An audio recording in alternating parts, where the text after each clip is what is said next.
Selamat pagi saudara-saudara, Salam. Renungan buat kita untuk hari ini, tanggal 20 Agustus 2022, diambil dari Yesaya 30 ayat 18. Sebelum kita mendengarkan renungan firman Tuhan, mari kita berdoa.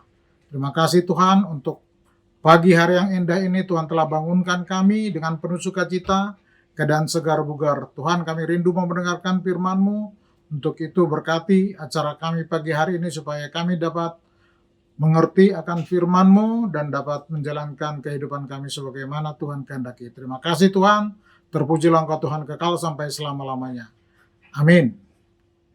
Firman Tuhan yang diambil dari Yesaya 30 ayat 18, demikian bunyinya di dalam bahasa Batak. Dibaheni sai mai-maima Jehovah nang marpangulaki rohana Tuhamu. Laos alani borhat ibana asa asian nahamu. Ai Jehovah do debata ni uhum. Martua masude nama kaposi ibana. Demikian dalam bahasa Batak. Kalau dalam bahasa Indonesia demikian, saudara-saudara. Sebab itu Tuhan menanti-nanti saatnya hendak menunjukkan kasih-Nya kepada kamu. Sebab itu Ia bangkit hendak menyayangi kamu. Sebab Tuhan adalah Allah yang adil, berbahagialah semua orang yang menanti-nantikan Dia.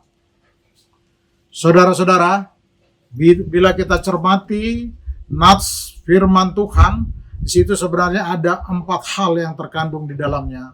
Pertama, Tuhan menanti-nanti saatnya hendak menunjukkan kasih-Nya. Yang kedua, Ia bangkit hendak menyayangi kamu. Yang ketiga, Dia adalah Tuhan Allah yang adil. Yang keempat adalah Dia mengatakan berbagilah orang yang menanti-nantikan Dia. Ini adalah kabar sukacita buat kita umat manusia.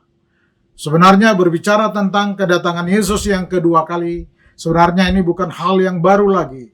Alkitab sangat jelas mengatakan bahwa Yesus pasti datang dan apa tanda-tanda akan kedatangannya.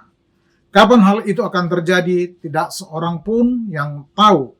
Tapi sangat disayangkan masih banyak orang yang mencoba untuk mengerti kedatangan kapan datang Tuhan. Dan mereka meramal dan memprediksi kapan kedatangannya. Meskipun apa yang diprediksi tidak pernah terjadi, tetapi tetap saja orang yang mau percaya menjadi kedatangan Tuhan. Dan ini menjadi ajaran sesat yang pernah kita dengar di beberapa tahun yang lalu di kota Bandung. Ada hamba Tuhan yang mencoba menentukan kedatangan Tuhan, sehingga banyak orang menjadi korban. Mereka menjualkan harta bendanya. Coba kita review sebentar tentang janji-janji apa yang dinubuatkan Allah yang telah kita rasakan, yaitu mulai lahirnya Tuhan Yesus Kristus. Yesus sampai di dunia ini sampai berumur 33 tahun. Yesus lahir yang kita namakan Natal. Dan Yesus juga dinubuatkan akan mati yang kita rayakan menjadi Jumat Agung. Dan pada hari yang ketiga dia bangkit dari antara orang mati yang kita katakan sebagai Paskah. Dan Yesus juga naik ke surga. Dan yang terakhir adalah Roh Kudus turun. Ini adalah kejadian-kejadian yang sudah kita imani semuanya terjadi. Sehingga tidak sia-sia kita beriman kepada Tuhan. Kesemuanya ini sudah dinubuatkan untuk kepentingan umat manusia. Kita tinggal menunggu kedatangannya Yesus yang kedua kalinya. Kedatangan Yesus yang pertama adalah anugerah untuk menebus dosa umat manusia. Sebenarnya di dalam 2 Petrus 3 ayat 9 sampai 10 sudah sangat jelas dikatakan, Tuhan tidak pernah lalai menepati janjinya. Sekalipun ada orang yang menganggap bahwa ini adalah suatu kelalaian hingga sampai saat ini Tuhan tidak pernah datang. Tetapi ia sabar terhadap kita, menunggu kita, karena ia menghendaki supaya jangan ada orang yang binasa, melainkan supaya semua orang berbalik dan bertobat. Hari kedatangan Tuhan akan tiba bagaikan pencuri, diilustrasikan bagaikan pencuri. Tidak ada orang yang tahu. Seandainya orang tahu kapan datang pencuri, orang tidak akan tidur, mereka akan menjaga hartanya. Kapan dan di mana dan bagaimana tidak seorang pun yang tahu akan kedatangan Tuhan. Yang tepat pada kapan, tepat waktunya. Kedatangan Yesus yang pertama adalah anugerah. Tapi kedatangan yang kedua adalah sebagai hakim. Dia akan menghakimi seluruh umat manusia. Karena itu bagaimana seharusnya sikap kita dalam menantikan kedatangannya yang kedua kali. Memiliki sikap yang taat kepada Tuhan. Ini adalah resep yang paling tepat. Kita harus taat kepada Tuhan. Walaupun bangsa Israel sudah banyak melihat dan mengalami keajaiban Tuhan, tapi mereka tetap tidak percaya, tidak taat. Mereka selalu bersungut-sungut kepada Tuhan. Mereka hidup menyimpang dari firman Tuhan dan tidak lagi mengandalkan Tuhan. Kalau mereka tidak bertobat, maka mereka akan binasa pada suatu saat. Tetapi Tuhan hingga saat ini tetap berbelas kasihan dan segera menjawab kita bila kita berseru dan meminta tolong kepadanya. Bagaimana dengan kita hingga hari ini? Apakah kita tetap masih taat, memiliki sikap yang setia kepada Tuhan dalam segala keadaan? Apakah kita senantiasa bersandar kepadanya? Hidup ini memang tidak pernah lepas dari berbagai persoalan dan kesulitan. Tetapi mari kita belajar setia, taat, percaya kepadanya dalam menantikan kedatangannya yang kedua kali. Mari kita tunjukkan kesetiaan, ketaatan kepadanya. Sebab Tuhan adalah adil. Berbahagialah semua orang yang menantikan kedatangannya. Perhatikan, ada kasih yang saling berbalasan antara Tuhan dengan manusia. Ketika hubungan kita mesra terhadap Tuhan, Tuhan selalu tidak sabar memberikan hal-hal yang terbaik untuk kita. Dan Tuhan menyatakan kasihnya kepada kita. Tuhan selalu rindu untuk memberikan yang terbaik bagi kita dalam kehidupan kita. Karena dia sungguh-sungguh mengasihi kita dengan setia. Tapi yang sering terjadi adalah kita hanya menuntut tapi kita tidak memberikan yang terbaik kepada Tuhan. Tidak mempersiapkan diri dan tidak taat kepadanya.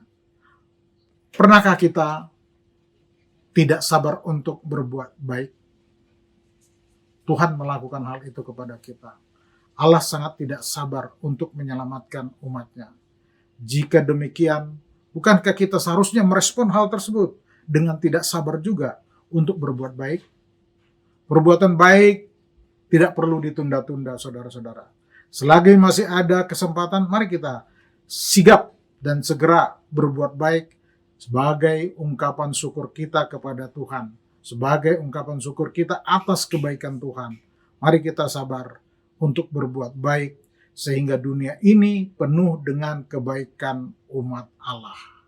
Saya menyadari, saudara-saudara, bahwa ini adalah momen di mana Tuhan sedang begitu agresifnya berkeinginan untuk menunjukkan kasih-Nya yang ilahi dan bersemangat kepada setiap orang yang menanti-nantikan Dia. Ia sedang bangkit dan mendekati setiap orang yang menanti-nantikan untuk menyayanginya. Amin. Mari kita berdoa. Terima kasih Tuhan, kami telah mendengarkan firman-Mu. Kami tahu Tuhan tidak sabar mau berbuat baik kepada kami yang sering tidak siap dan tidak taat kepadanya, sehingga kami tidak merasakan kebaikan akan Tuhan. Untuk itu ya Tuhan, dengan teguran firman Tuhan pada kami pada pagi hari ini, kami harus taat dan setia dan percaya kepada Tuhan. Terima kasih Tuhan, terpujilah Engkau Tuhan kekal sampai selama-lamanya. Amin. Bapa kami yang di sorga, dikuduskanlah namamu, datanglah kerajaan-Mu di bumi dan di sorga.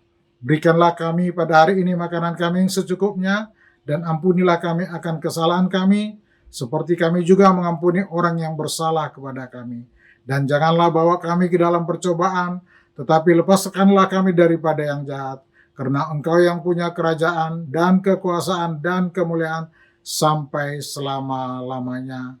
Kasih anugerah daripada Yesus Kristus, kasih setia dari Allah Bapa, dan persekutuan dari Roh Kudus yang menyertai kita dari dulu sampai selama-lamanya. Amin.